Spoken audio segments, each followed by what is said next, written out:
Welcome to today's episode of the Gem Club podcast. I'm your host, Adam Lehman, and on today's episode, I'm joined by Caleb Ward. Caleb is the co-creator and CEO of Curious Refuge, a quirky online community that helps aspiring entrepreneurs grow their businesses and improve their life. On today's episode, Caleb gets into principles of storytelling, how to manage your schedule and mindset as a content creator, how to think about serving your audience. He talks about how he infused his love of Disney and storytelling and his frustration with the business coaching and online course world and ecosystem that feels a bit gross, and how he wanted to make Curious Refuge and a program that lives within that called Curious Millionaire a place that can help guide people that's fun and feels like a game, really. And it was a very fascinating time. There's a lot of things that he talked about that I'm gonna find myself coming back to and thinking about often. Before we get into today's episode, I want to remind you all that the Gem Club also has a private community. So if you go to thegemclub.com, you'll learn more about our private membership that is to empower, connect, and inspire people who are trying to do their own thing in their own way. And if that sounds like you, check out thegemclub.com and learn more. Here's Caleb. Caleb, it's great to have you on. Welcome to the episode. Thank you so much for having me on. Just for the context of all the other things that we get into, listeners have heard your bio, but you've done more than a bio's worth of things. So give a little bit of context, maybe maybe all the different things that you're into that you feel like sharing, and maybe a little bit of how we got to where we are now. Yeah. I mean, that could be a really long story, but I'll try to make it as concise as possible. For basically as long as I can remember, I've been into creating content, whether that was just like as a kid making just really dumb, like little short films with my friends, all the way through in college writing articles and working at the news station that we had. And so I've always just really been into just creating things that help and inspire people. And that has transitioned into a career where, the early part of my career was spent working at a company called Premium Beat, who was later acquired by Shutterstock. And while I was there, we had 22 articles a week that we were putting out with a team of 3 people.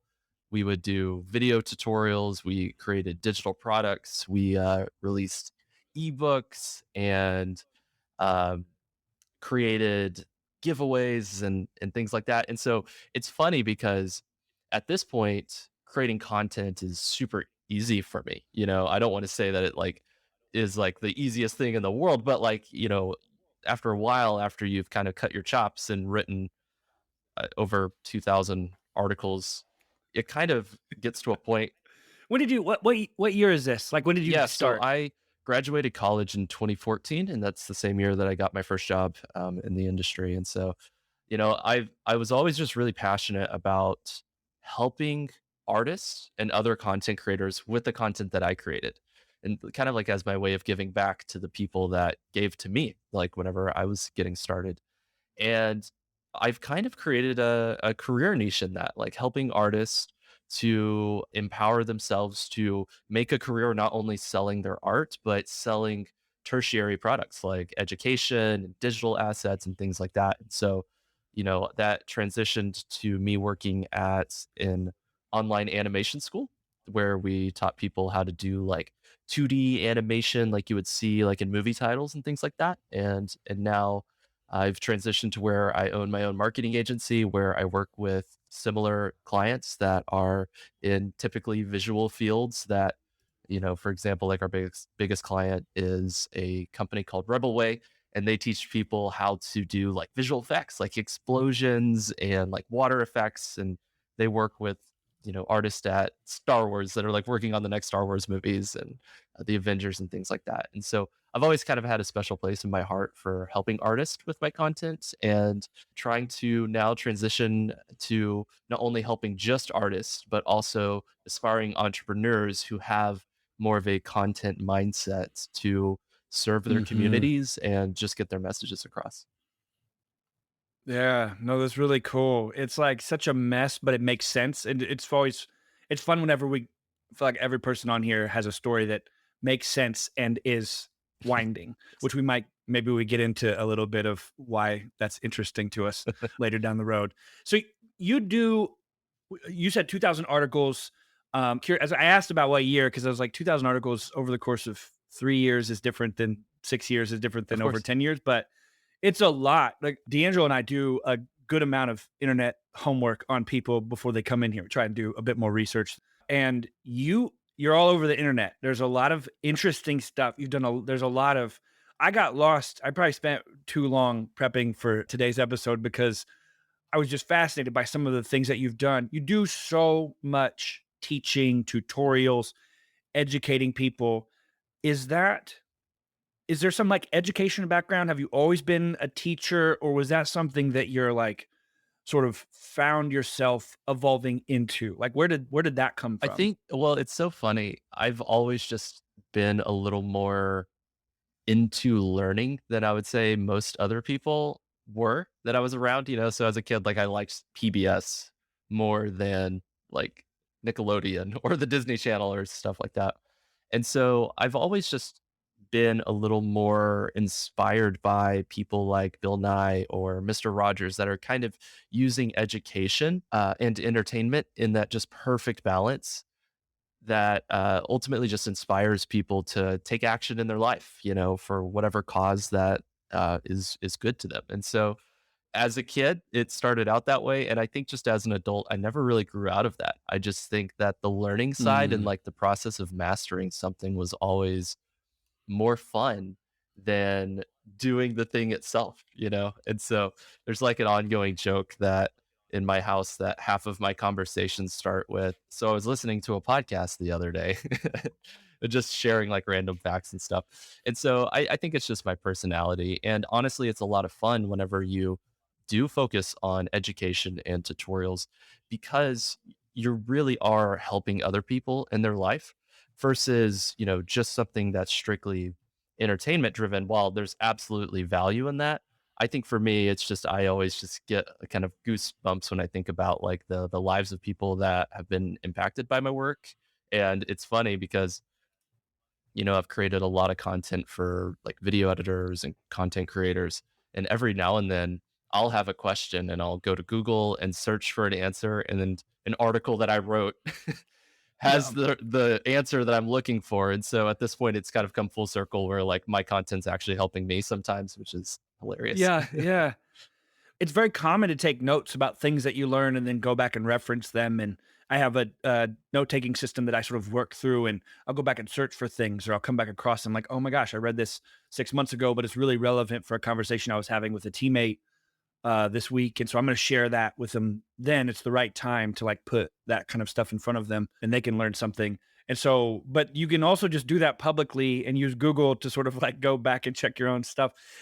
You have a way in going through some of the content and things that you've put together. There's a lot of different types of tutorials that you have. There's a lot of different sort of I don't know how to if someone's listening to this, just Google Caleb and tutorial and you'll find things.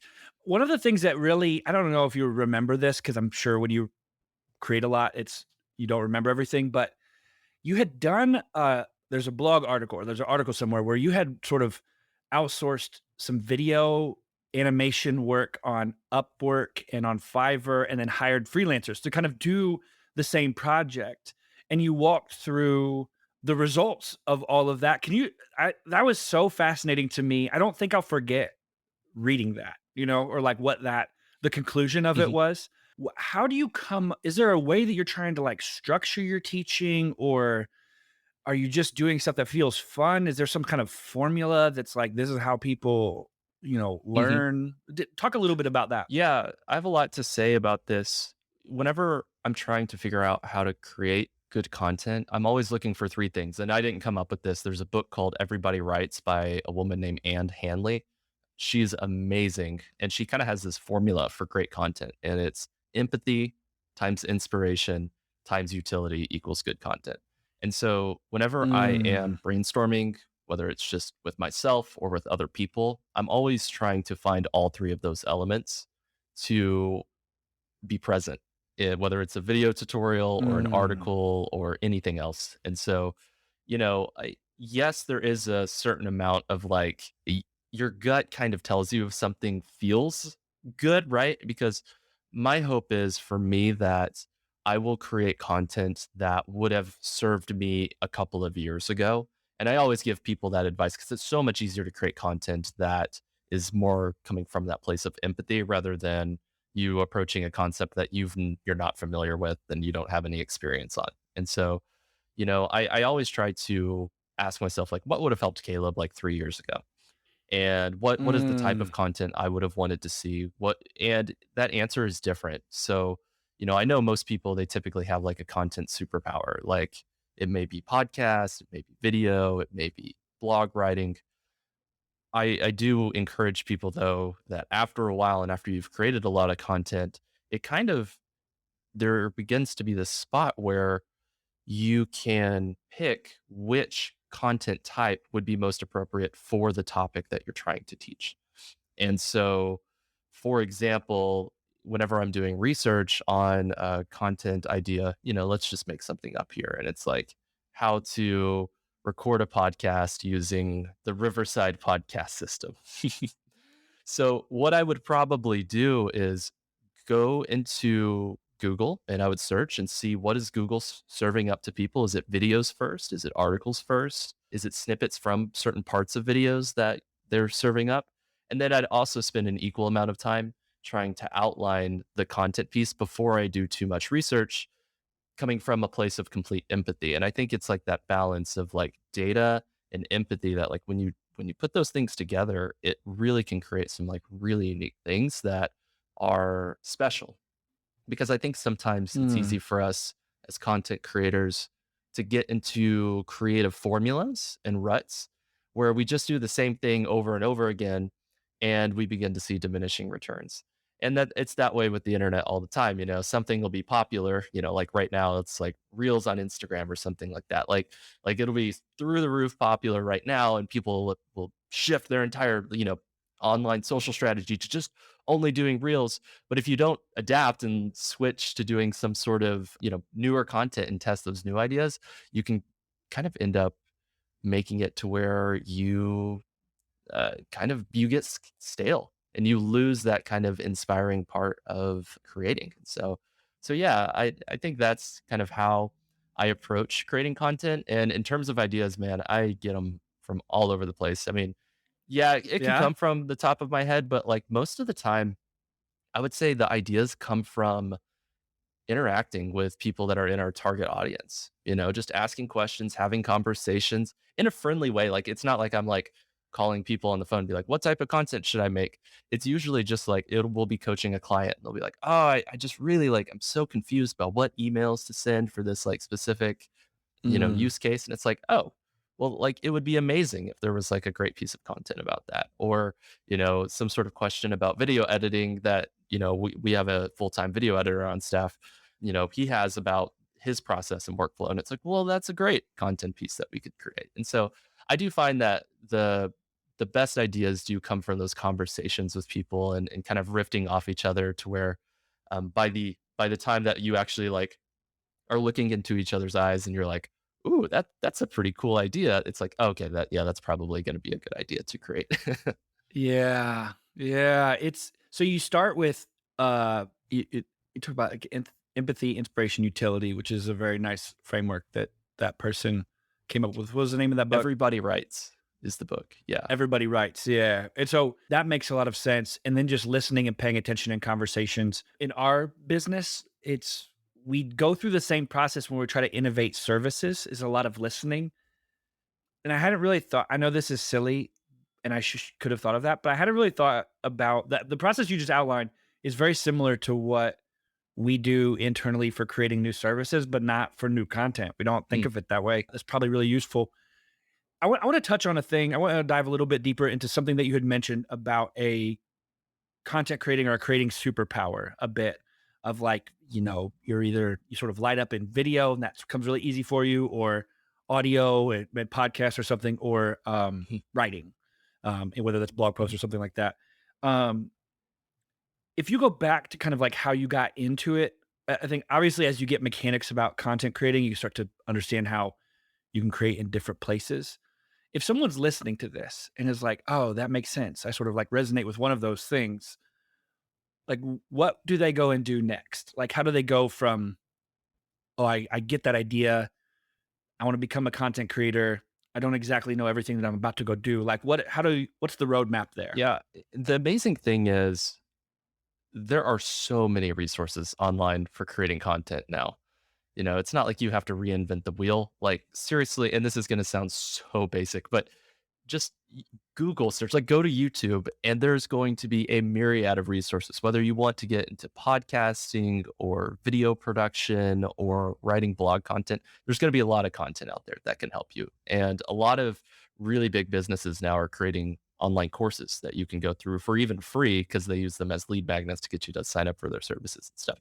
And so there is so many resources out there. I think the biggest problem that I see new content creators make is not creating content. And I know that sounds weird, but so many people get in their head because they feel like it has to be perfect. But perfection is not something that I found that you just can outline and then achieve. It's something that one does not exist. Like there literally is not a perfect anything out there. But two, you have to iterate to get better. And I think a lot of people they just try they get so nervous, and there's so many psychological reasons as to why they're nervous. And you can work through your with your counselor and or business coach to get help with that.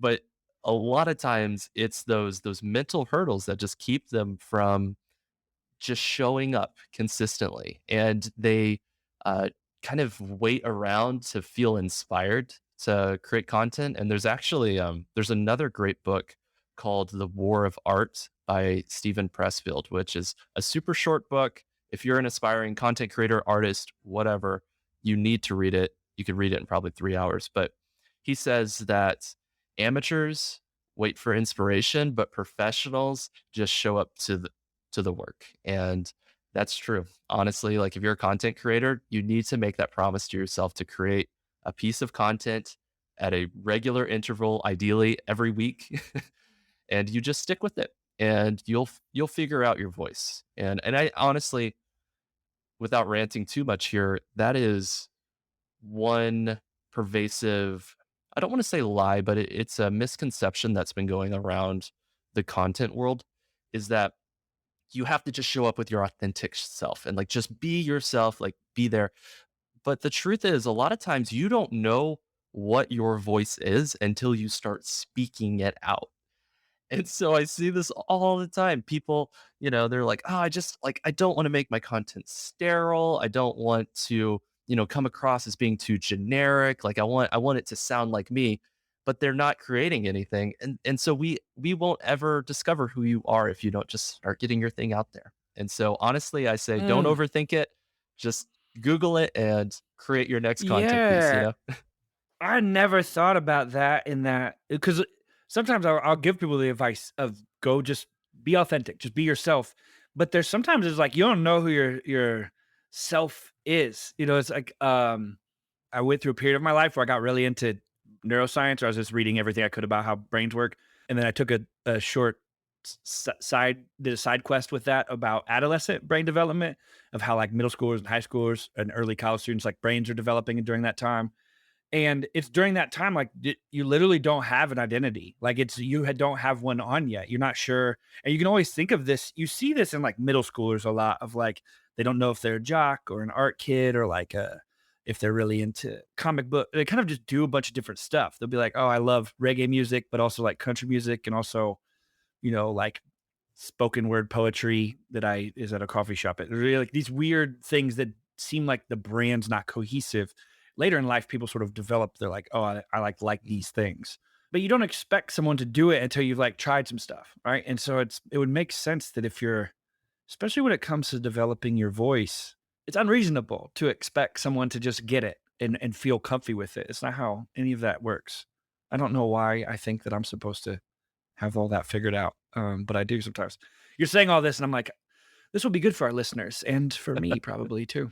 Um, did you make up the phrase tutorial influencer, or is that like what is explain sort of like explain T that? tutorial influencer, yeah.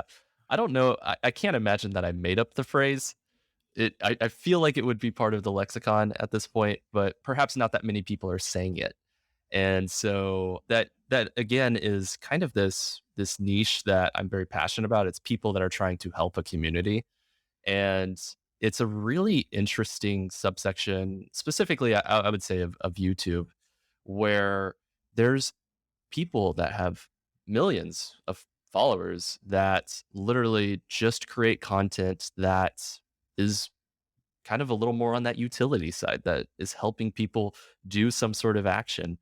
And it's really interesting because I think what we're finding out now at this point, the end of 2021, is that a lot of the things that have worked in other industries, whether it's YouTube, podcast, or whatever, is actually going through a period of globalization for other niches. And so, for example, the most common tutorial that we all know about is like makeup influencers, right? Like, and the people that were early to that game a decade ago are doing incredibly well right now. In fact, I have a friend who I went to college with. She was a makeup influencer in 2012, like posting YouTube videos and things like that, which is a little early. And now she has millions of followers and multiple brands and lines of skincare and home care product, goes to Fashion Week, like all of that stuff. And what we're seeing is a lot of other industries are kind of following a similar model as kind of what the early like makeup influencers went with, which is like person talking to the camera that has a personality. They're providing you insight, but also sharing about their life. And every industry is ready for people to be like that.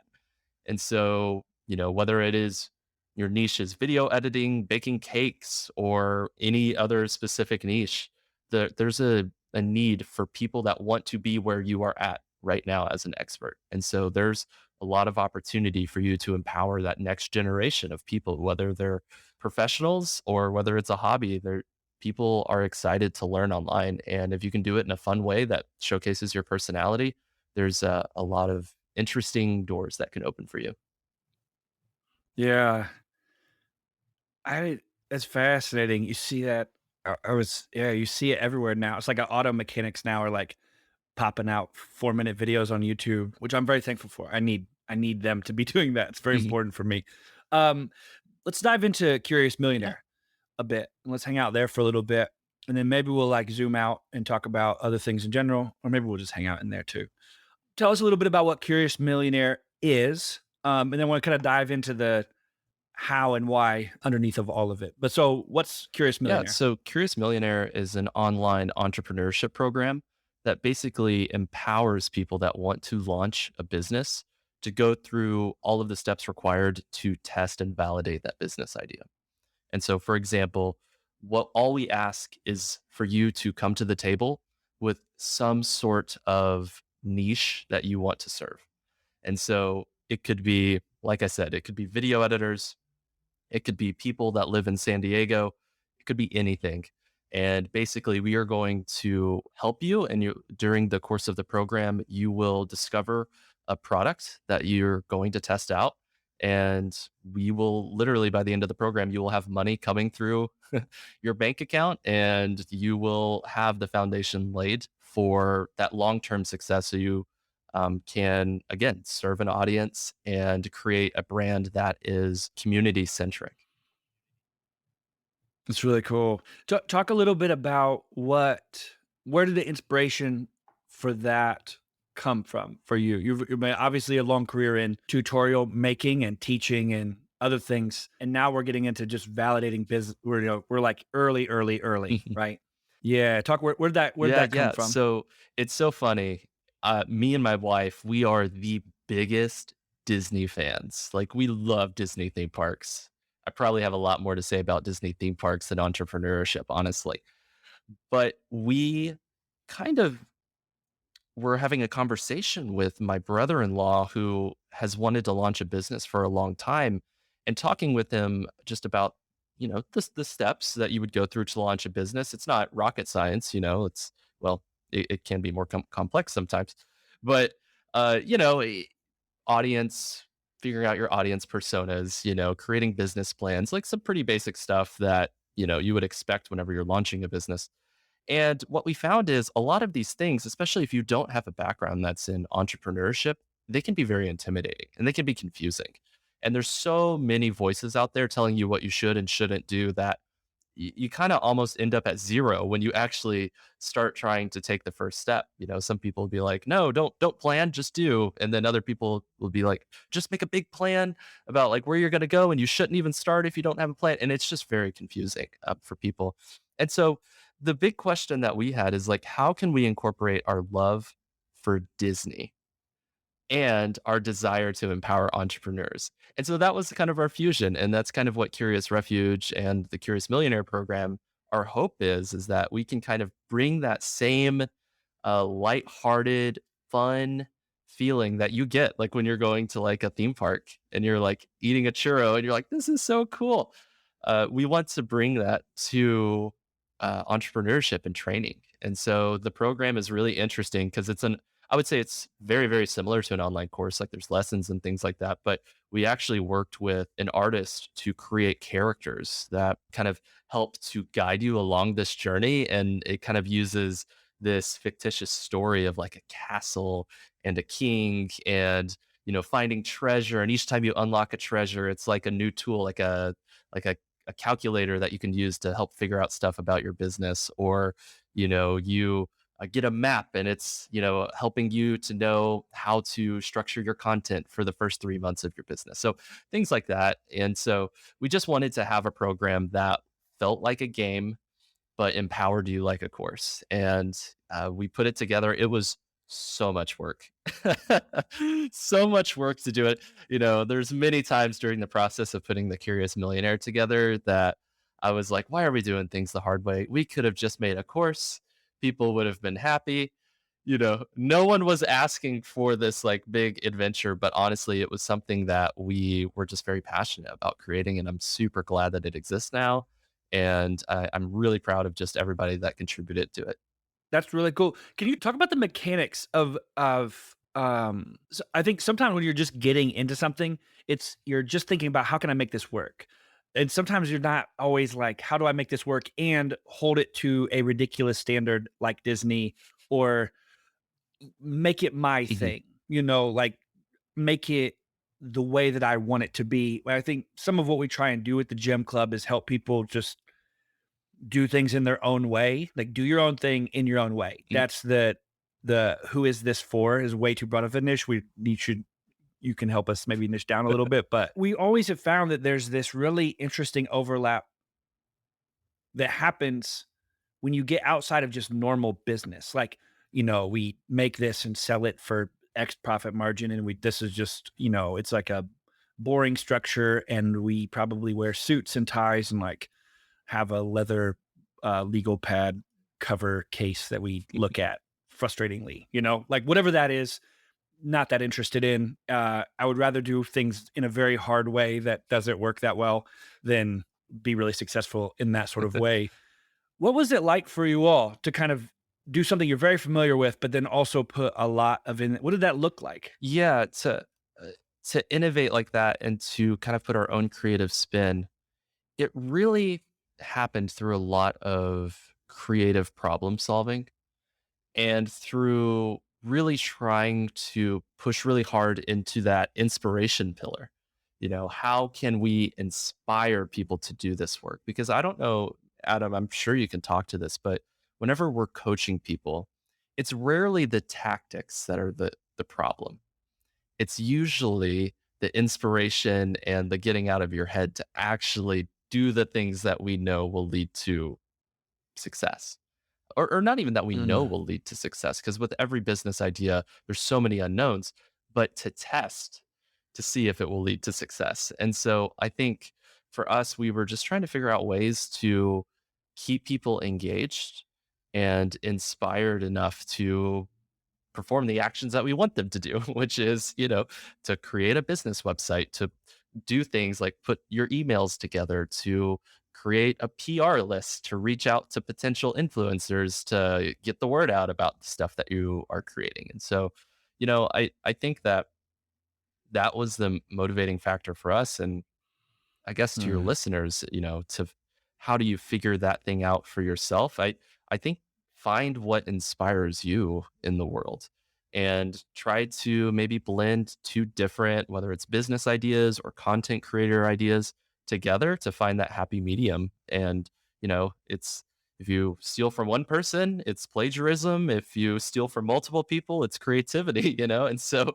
honestly, like we really fall into that whole steal like an artist mindset where it's take elements from here and elements from here and fuse them together and I think that's what makes for really cool collaborative projects that have the power to bring something new to an industry that mm, you are passionate about.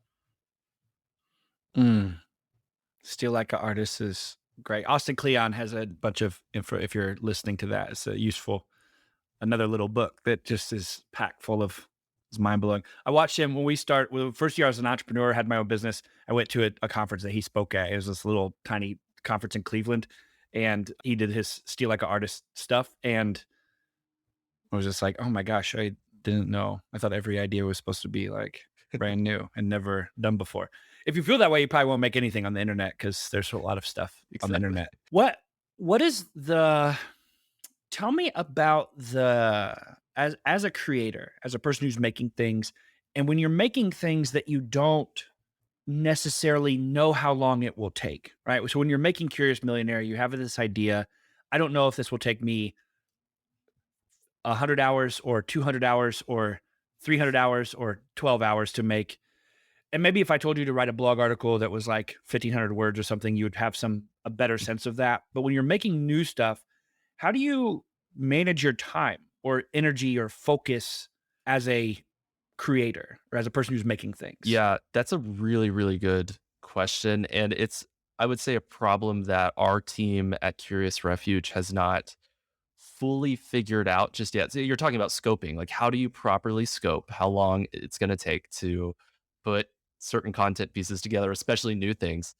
And the truth is, you really if it's brand new, you don't really know how long it's going to take you personally to get that thing done without just testing it out and giving yourself enough time to see.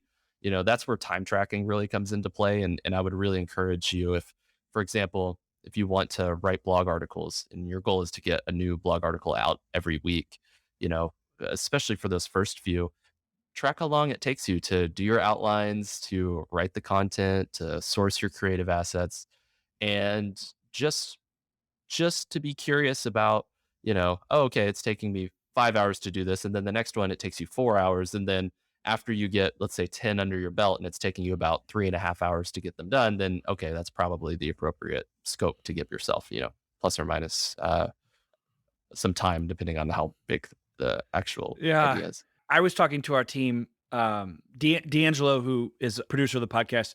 He is self-taught. We've talked about this before. He and I have a whole episode that is just maybe like a month back from this one. That is, we just talk about being self-taught when you have a career that you taught yourself. And I remember when he started, he had done some freelance projects and kind of tested some things. I was like, all right, you can definitely do this, but you didn't do it at a job before. You didn't study it anywhere. And I would just be like, you might need to watch tutorials this week. Like that might be what you do this week. And it's such a weird, there's these things when you're being creative or when you're learning new things or where you don't give yourself time. It's like it doesn't feel Mm, productive all the time.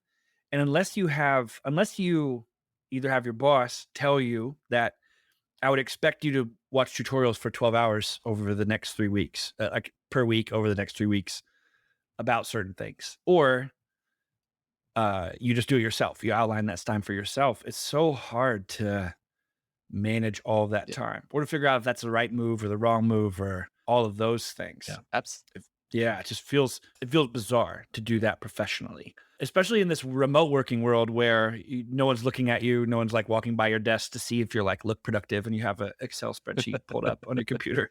I think I want to dive into just storytelling in general. I know that's a big part of what you baked into Curious Millionaire. I know it's some of what you think about when you think about creating mhm. anything, really. Talk a little bit about for the audience who just hears storytelling, said out loud as a concept, what's the layer below that? If we're going to go a little bit more detailed about what storytelling Mhm. involves when you're creating content, how do you think about that? How do you weave that into what you're Yeah, doing? storytelling is one of the most powerful, if not the most powerful skill you can develop as a creative and maybe just as a person in general. And there's actually a really amazing book called Sapiens by a guy named Yuval Harari. I'm not sure if you've read it, but I haven't uh, read it, no, but familiar with so though. good. It's more of like a philosophy kind of sociology book. But basically, kind of one of the themes is that storytelling empowers and allows people to get other people to perform actions. And it's the biggest thing that separates us from like monkeys. You know, it's like we can tell ourselves stories about things and that inspires a next generation to keep going. It's not just instincts, it's like these stories that we tell ourselves. And we can see that in everything, like from religion to, patriotism to anything that's worth doing. There's usually an epic story behind the reason why you're doing it. And so, storytelling in its most basic form is the hero's journey. I'm sure most people are familiar with it, but if not, there's a person that starts out in a lowly state doing a mundane task day in and day out. And then there's something that happens that calls them to adventure. And they go on this adventure and they train and they usually find some sort of wise sage that helps them along the way and gives them a magical sword or some sort of tool to help them accomplish. And it rises, the action rises, and then they crash, and there's like this low part, and then they defeat the monster and they return home better than they were before. So that's the hero's journey. And it sounds like, okay, yeah, I guess that applies to like medieval, literature or whatever, but it actually applies to every single thing that you can possibly market or share with other people. And so, for example, if let's say that we are selling keyboards, right? So, if let's say we were doing marketing or a video about keyboards or something like that, like we could say like, you know, every day you type on a keyboard, you spend 5 hours a day with your fingers at the key. Well, what if I told you that over the next 5 minutes, I'm going to show you how to increase your typing speed with a brand new keyboard, right? So it's like this like rising action. And then like you show them how to use the keyboard. And then at the very end, all you have to do is get this keyboard, watch my training, and by the end of it, you'll be twice as productive so that when you sit down at your keyboard tomorrow, you'll be able to like get more work done so you can spend twice as much time with your family. It's like, oh my God, yes, give me that keyboard. That sounds awesome. Yeah, no, I knew you were doing a thing as like an example, and I'm sort of like, I should type faster. I think it would make my life way better if I was a better fast. And I like the you just, and I know it's happening to me. I like the human brain has it figured out how to not get No. sucked into that.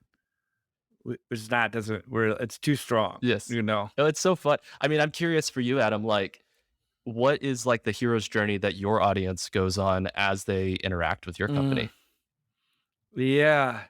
Yeah, so ours, it um one of two cycles, like the hero's journey is cyclical. I think that's the it took me a long time to figure out. I got into it a bit and I was like, "Oh, we start over a lot."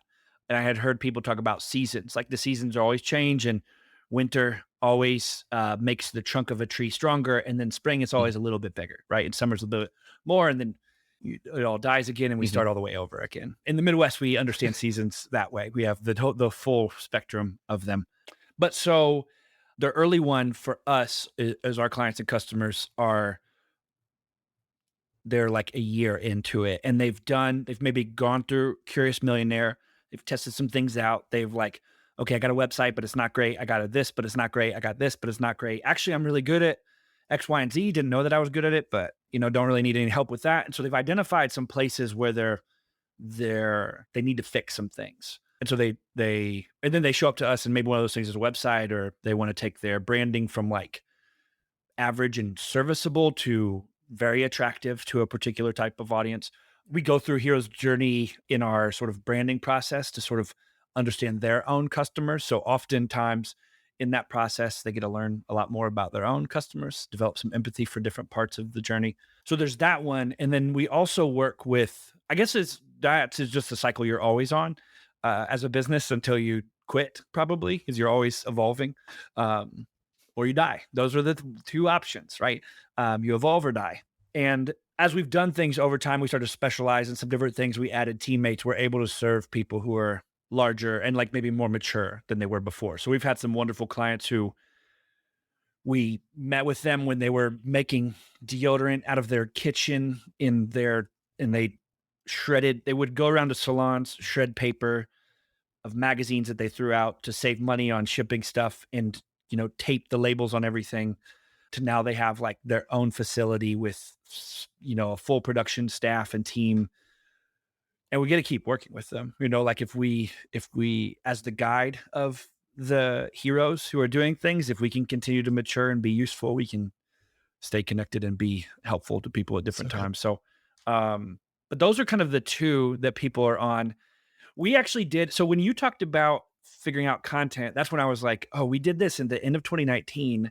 We went on what we called a listening tour of our customers, and we asked them big, broad questions, like not about marketing and websites and things like that, but we would go to a health coach and say, what do you hate about health coaching, the industry? You've been in the industry for 5 years. What sucks? And they would just be like, dun, dun, dun, dun. And they just like, it's fat. Like the speed from their brain to expressing those frustrations was so fast. They're like, I love this, but it's isolating. I'm a one person thing. I don't have all this and whatever. And we innovated our business in a very different direction than what any business coaches told us to do and what any what financial people told us that, like, we did very different things that at the time I was like, this is either brilliant or terrible. And I don't, there's not a book that tells me that I'm doing a smart thing. So, um, still makes me nervous when I think about it now. But it's worked out really well for us with our audience. I don't think it would work for everyone or anyone. No one should become like us probably without doing a thorough examination of why we Mhm. are the way we are. But and it was that thing of listening to what people are struggling with, what's Mhm. annoying. And if you make websites, you might trick yourself into thinking that what's annoying about websites is they don't load fast enough or something like that. That is annoying. But our clients and customers don't care about, they don't think about that ever. Like they're like, I have to come up with reels for Mhm. Instagram Mhm. or something. Like I just figured out how to use hashtags in a smart way. I don't know more. I'm not a video person. I'm not gonna hire a whole video Right. crew or whatever. So that's what's frustrating our clients. And so helping them navigate, we're like sort of the thing we're working on a lot right now is how to help people succeed and build an audience without using social networks other than paid Mhm. advertising. And no one told us to do that. If we just listened to everybody, we would probably sell social media Right. marketing services. And we're like, let's try to never do that again. And there's a lot there, but it's a fascinating, the hero's journey. Joseph Campbell's work in general is like, was transformative for my life. I never really understood it that way. I always thought there was like a destination I was supposed to get to, but I didn't know what it Mm. was. And I was like, oh, we just evolve. I don't know. We just pay attention and keep Yep. going and survive and advance. And then we die eventually. I don't know. It's a morbid, beautiful, morbid and beautiful thing. I want to give you a chance. Anybody get into the content creating game, tutorial, teaching, educating, helping their audience. What are the things they should pay attention to if they're just getting Mhm. started? If you're just going. Yes. So if you are new to creating tutorial content, I think the first thing I would suggest is keep it simple. In the early days, whenever you are creating any type of content, you need some quick wins. And so don't feel like you have to make the world's best, most definitive tutorial on your very first shot. Like make something easy, like a 5-minute video about fixing some process that is super routine or mundane or just something that just pops up, in your day-to-day life as it relates to whatever it is that you're trying to teach and create it. Don't be afraid to just use your iPhone, your webcam, your screen recording, like whatever it is. just really try to keep it simple. I always recommend people to prioritize audio because audio is much more important than video. And so, get a decent microphone, either that you can plug into your computer or you can just plug into a little camera or a little iPhone clip on mics too that you can use. And just explain stuff. And again, like we've said again and again in this conversation, just iterate, find like record something, get it out there. Stephen King calls it a crappy first draft. Like just get Mm. literally make garbage so that you can go in and edit it and make it better. And you're just going to do that again and again, and eventually it'll get to a point where you can put together a really good piece of content in a very short amount of time. Oh, that's beautiful. Just go make stuff and figure it out. Tell me a little bit about so making content, you sort of hope that people see it probably at some point. Once we're past the like, okay, well, I feel comfortable making things. How do you market and get things that you do in front of people? Yes. So my background and kind of where I try to plant my flag is in creating content that will have a life beyond the first week of publication. And so again, you were just actually talking about how, you've been talking with your clients to maybe not focus so heavily on social media. I'm very much the same way. Like I really like focusing more on indexing in Google and in YouTube and tutorial content because a lot of times it's related to things that people are actually searching for and problems that they have. They will go to search engines, being whether it's Google, YouTube, or whatever, and your content will pop up so long as it's engaging and good and answers the question that people have.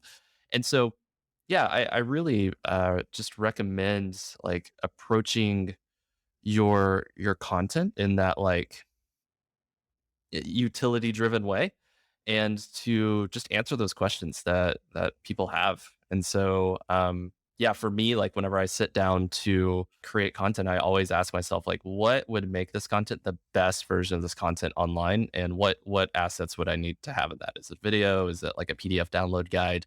What would help to get that out into the world? And I'll use whatever tool, but I'll honestly keep it simple every time. So I know Photoshop and InDesign incredibly well, but I'll still use Canva because it's super easy to use. Like it's so quick, and no one like it's so funny because I think people in the early days can get hung up on, oh, well, like everything needs to be perfect. It needs to look good. I need to have like the best camera, and the lighting needs to look great, and like the PDFs need to be perfectly like on brand and like great, and all that stuff is good, but it's such diminishing returns, especially in those early days. And so like early on, it's just like use templates, like just use a simple phone and like get your content out there. And the truth is like, especially if you really are serving a niche that is like really underserved, the bar when it comes to quality is going to be much lower. Like you won't have to make the most beautiful version of the thing to get a lot of people interested in your content. And one story of that is I worked with a guy that he made animation tutorials. And, you know, this was in a time when people were making like 10 to 15-minute long, YouTube, super quick, flashy, like, talk to the camera, influencer style content, which is can be great, and that's fine. And no beef to anyone who's making that content. But this guy would literally just record his screen, no video, for like an hour and a half. And he didn't even put it out on YouTube. He would put it on Vimeo, which like I don't know if you guys like know the view counts for on YouTube versus Vimeo, but it's just Vimeo's so much less. And he just put the content out there, and he was just consistent with it, and it was good stuff, but it was long stuff, and it was just not polished in a way that like you would hope the content would be polished. But the first time he launched his online course, he made over $200,000, and it was because Mm, he was serving this niche. Like he was doing literally everything wrong except for just showing up and helping people in a very empathetic wow. way. And it worked out for him. And so, I think like the same is true for anyone listening to this podcast. Like just, yeah. Yeah. There's so much pressure to sort of compete with what you think the best thing in your industry is versus look at all the people who Mhm. you could help, who are like you said, 3 years behind you or 1 year behind you. Or sometimes I'm like, I learn a thing and I'm like, I email 8 other people who I know and I'm like, hey, I just learned this thing. Maybe it's useful.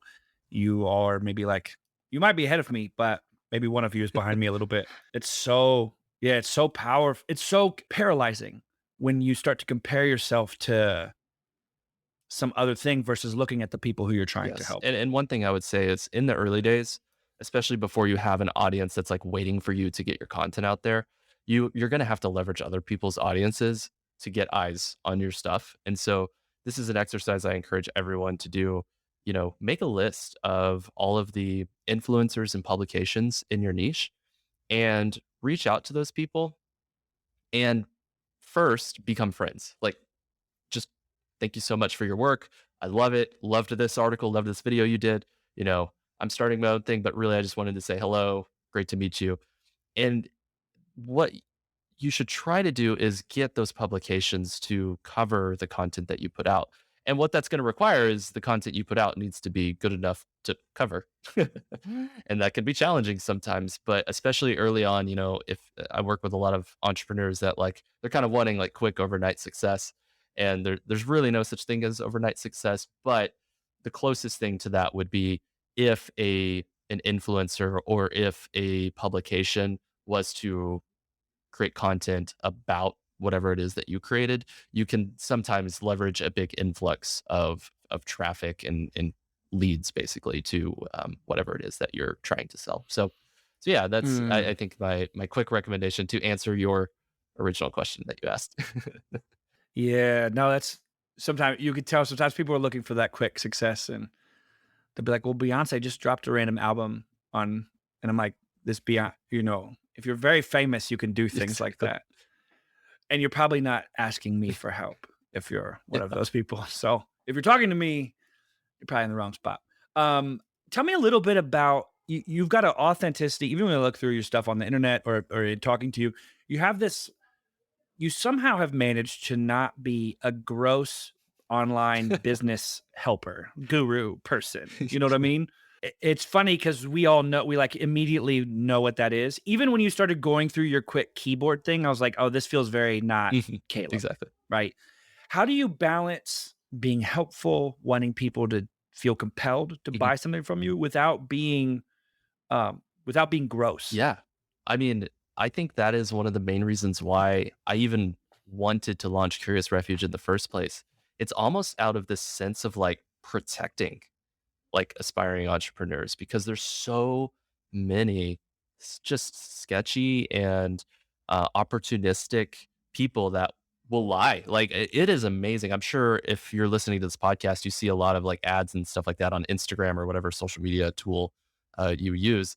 That it'll be like something ridiculous, like make $1 million in your first 30 days, and it's just like blatantly lie. Like if you were to actually follow up with that person, like there's probably not a lick of truth to like what they're selling.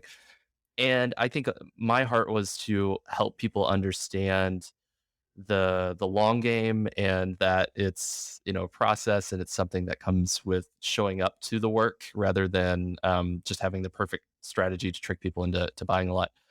And so I would say the way that we do that, the way that we're not gross, is through introducing our own just kind of fun personality into it. So incorporating lots of humor into what we do, trying not to do hard sales that often. You it is a balance because at the end of the day, yes, you need to pay your bills.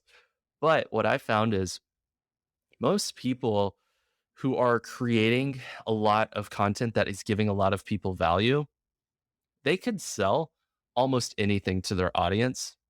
And the audience usually is going to respond positively to it. And I think a lot of times what happens is these slimy techniques that people use is really coming from a place of they didn't serve their community enough to get the resources that they need to accomplish their goals, and so they're having to focus on tricking people into giving them their email or into signing up for I don't know, like a course or buying a product that they don't actually need with like false promises, and they'll just do all these things, like these videos with like Lamborghinis in the background and like all this stuff like that they don't even own. It's just like they leased it or whatever. Yeah. That's iconic. That's an iconic reference that some people will get. It's like the OG of Yeah. gross sales. And sales pros, it's like a whole like Yeah. industry. And so honestly, like I think we were just really wanting to protect people from that. And so we do that Yeah. through just being ourselves and just trying to Yeah. interact with the community. And honestly, we could do an even better job, I think, of like showing up in stories and like taking questions from the community and just making it more of a conversation. Rather than I'm Yeah. like this high and mighty guru that like you have to like buy my $4,000 thing to unlock my secrets, like this is it can come across as gross and unethical. Yeah. Yeah. It always feels like to me, we always think of it should feel like we're leaving money on the table. Like we should, if we feel like we've gotten every penny we can get out of someone or something, then that feels Mhm. gross to me because we even learned it in, I mean, the reason that we have clients who are large now, who we worked with them when they were very small, is because we always left money on the table. We always try to be like, if you give me $1, I want you to feel like it was worth two. And if you give me $1,000, I want it to feel like it was worth $2,000. And if you give me $5,000, I want to feel like it was worth 10. And um, it's ultimately you want to get to that spot where you start checking some of that stuff. You're like, should someone pay us $20,000 for a website? Probably they need to be large enough to capture the value of that. That's why I started doing coaching, was because people showed up and they asked for websites. I was like, you don't need a website. You need to like email 20 people and tell them you exist and then see if anyone Yeah. hires Yeah, you yeah. or not. And so all of that to say is this feels like leaving money on the table, but also still is like really wanting to help and show up and sort of be generously available, and get your bills paid for sure is a big deal. I want to do one final question, and then we're going to do a couple rapid fire questions. I'm going to alter this rapid fire question just for a Disney fan. Um, the last question I've got is I'd love to hear how you balance Caleb, time and energy. How do you turn off creator, entrepreneur, content maker, inventing a new course, making it extra hard on yourself to do something very interesting and unique and I hadn't heard of anyone doing it before. Um, how do you decompress? How do you, I guess I would say balance, or how do you Yeah. refuel? Honestly, that is something that I am really protective of. And so first is I schedule my rest in advance, And so with our family, we have, for example, like blackout nights where like there's no work, there's no hanging out with other people. It's like we're at home resting. We have like very structured routines. And I think when you're a content creator, you kind of need that because it you need to be kind of in a good creative spot mentally to be able to show up to the work. And if you're just scattered and trying to fit, all of that stuff in between, meeting with someone at the coffee shop and picking up the dry cleaning, and like you don't actually have like those chunks of hours, those deep work 3 to 4 hour chunks to like sit down and do the thing, it's gonna be really hard. And so um we I schedule that work, I schedule the rest in advance, and I'm pretty strict about like weekends. I don't work. We go on hikes. So we live in Los Angeles. You can go on hikes. You can go to the beach. You can go rest. We can go to theme parks. And so we're really, I think, good about that. But with that, like with being really structured with rest means that I'm also really structured with work. So if I'm working, everything's muted. I don't even know where my cell phone is. I'm just locked in, and so that's the just the level of focus that I think you need to justify the heavy rest. But it's the thing that works for our family, and I like the cycle that we're in right now. It's really cool. I found it, we had a coach who kind of coached me through some of those things, and it was a mantra that I sort of started to figure out is the better I can do at slowing down, the better I can do at performing at a high level, or like how quickly I can get into rest and relax. And if I can turn it off Hmm. really quickly, it probably means that I can turn it on really quickly and have a lot of control over my I focus love and that. things like that. Blackout night is a good idea. I'm gonna do that one. That's a nice one. I like you've especially after COVID, pandemic, lockdown, quarantine world, it's like we're on our we work at our medium-sized screen with short breaks on our small screens, and then sometimes like large screen entertainment. Yeah. And it's, and we're even like I was sometimes I talked about the mechanic, so I started just be like, I'm gonna go outside and work on anything with my hands, and then I'm still watching tutorial videos about how to do all of Mm, it. I'm like, oh, I'm gonna go work on my backyard deck, and I'm like, okay, cool. I gotta go research what I'm supposed to go buy at Home mhm. Depot or something. I started getting into landscaping, or I started doing a lot of landscaping outside, and then I'm googling and trying to figure out like the best ground cover to use. And I'm like, oh my gosh, I'm still on my phone. So hiking has been nice because I don't need to Google anything So to do nice. that. Okay, so I want to get into we always end with a couple of rapid fire questions. I'm going to give you a different one because we haven't had a Disney enthusiast, to my knowledge. Maybe I'm not asking the right questions to get to where we need to go. Um, but as a self-proclaimed Disney enthusiast, typically we ask people about their favorite music. I want you to give me the best things about theme parks, and you can mention a favorite one if you like it, that you feel like average person isn't they don't get, you know? Like what are people missing at a theme park? Or what are they not paying attention to? So I love this question, by the way. Like, I actually like am just in love with the question you Yeah, just yeah. asked. Uh, Well, you said earlier that you had more to say about Disney theme parks than whatever else we talked about. So I want to get into I want to get to let's the meat of do the it. Well, conversation. honestly, I think that when people go to theme parks, it's always typically about getting on the rides. Like, the goal is like get in as many rides as possible. And I get it. Like, you just paid like a lot of money and you flew to get here, and so like you want to do the big ticket attraction. Like, I totally get it. But honestly, it's so interesting with our family. Like, we actually love walking around and looking at the details, and not just um like architecture and things like that, which is beautiful, but also the social details, like how the employees interact with the people that are guests, like in the theme park, and what that teaches us about how to serve our audience and to anticipate needs, and to just lay things out in a way that like makes sense, and like the design of the crowd flow. And it's really fascinating. Like, there's this interesting thing at Disney theme parks where every, I think it's 30 feet, you'll find a trash can. And it's because that Walt was walking around one day and he was trying to figure out what's the maximum distance that I would walk and throw something away before I might be tempted to just throw it on the ground.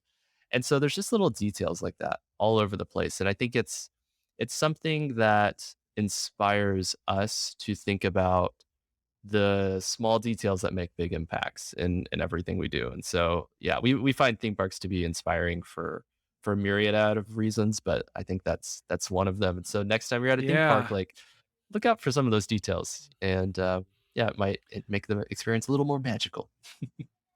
No, that's beautiful. I think of that feeling of something just feels correct when it's intentionally Mhm. designed, right? For whatever the audience is, for whatever the scenario is, you walk in somewhere and it just feels like, yeah, this is correct. And that's sort of this when we're designing things or doing creative branding work and art, I don't there's not usually like a judgment. How do you know when Mm, you're done making something, a painting or whatever? And it feels correct at that yeah, point. And we go make another so one. good. Rapid fire question. Future entrepreneur, someone who's just has little to no experience or just ideas or just maybe they think they want to maybe do something or they're just getting into it. What advice, one piece of advice to serve them that they can carry with them? Start serving your community today. Do something today that serves your community. A lot of entrepreneurs, they don't stack the deck is the term for it. Like, they don't have that audience built in before they start trying to sell something, and you're not going to sell anything if you don't have that audience Mm, yet. So start today. Stop overthinking it. Just get that first draft out there and start serving them. it's beautiful. What about the flip side of that? What is some advice that or cliche things that you heard spouted out a lot by other people that for you just didn't really resonate? You're like, this doesn't work for me. I think the term never give up is a cliche that is really, really harmful, bad advice. And I think there is absolutely value in sticking with stuff and working hard. But I found that the most impactful and successful things that I've done in my career and with content have come because I said no and gave up on other things so that I can open up the doors to do something new. And so, if an idea, let's say it's a content type that you're creating and it's just not resonating with your audience. Well, if you've created, let's say 10 of these content pieces, you've gotten them out there, people have seen them and it's just not resonating, maybe just give up on that idea and try something new. It's all about testing. And sometimes you just have to let the sunk costs go and move on. So don't be afraid to give up, I would say, on ideas that are just not serving you and I working for love you. it. Never give up is canceled. It's over. We're giving up. Just Everyone give up. quit Yeah, stuff. wait, no. Yeah. Just give up. Oh my goodness. That's so true though. It it makes sense because if I told you about how whatever if a person thinks if I'm acting like I'm successful because I'm still here. If I was like, "Oh, this is how I got to where I am now," is like I started doing some stuff and I didn't quit doing things. Now I'm here. You would think it's never give up, but there's a lot of giving up on either side of my story. Yes. There's a lot of like side quests I gave up on or other things Yeah, I stopped doing so I could do this. it's so good. Um, It's called yeah, the that's good. survivorship bias. And Mhm. so there's a great book called Mastering Logical Fallacies that I really recommend. It's super short and it uses Yeah. characters to explain stuff, which resonates with my heart. But it talks about that, just like how it's easy for people who are successful to be like, look at this thing, I never gave up, but they don't mention the like 50 other things that they completely botched or gave up on to get to where they are today. Yeah, yeah, yeah. You're just like, just persevere, and other thing, like asterisk and it's like other details not mentioned. Uh those have been beautiful. Caleb, thank you. This is wonderful. I've been it's so fun to get to do this. Everyone is so different. Someone who listens, a person listening to this is like sometimes Adam asks some similar questions and we just get very different places. Everyone's weird. Everyone's doing their own thing. It's cool. I wanted to have you on here because it was pretty obvious that you were doing your thing, which was Yeah, which thank is you really so cool. much for having me on. It's really cool. If you like listening to Caleb and want to listen to more things that he has to say, or if you want to check out the Curious Billionaire, you can go to the show notes and click on the links, and they'll take you to that. You could probably Google Caleb Ward and tutorial, and you'll find a whole bunch of interesting things that Caleb has made on the internet. Just go to the show notes, though. I don't even know how a person listens to a podcast and doesn't have the show notes like within a clicking distance, right? It's like you have to download the audio. I don't get it. It doesn't make sense to me. Thank you, Caleb. Much Thank you so appreciated. much for having me.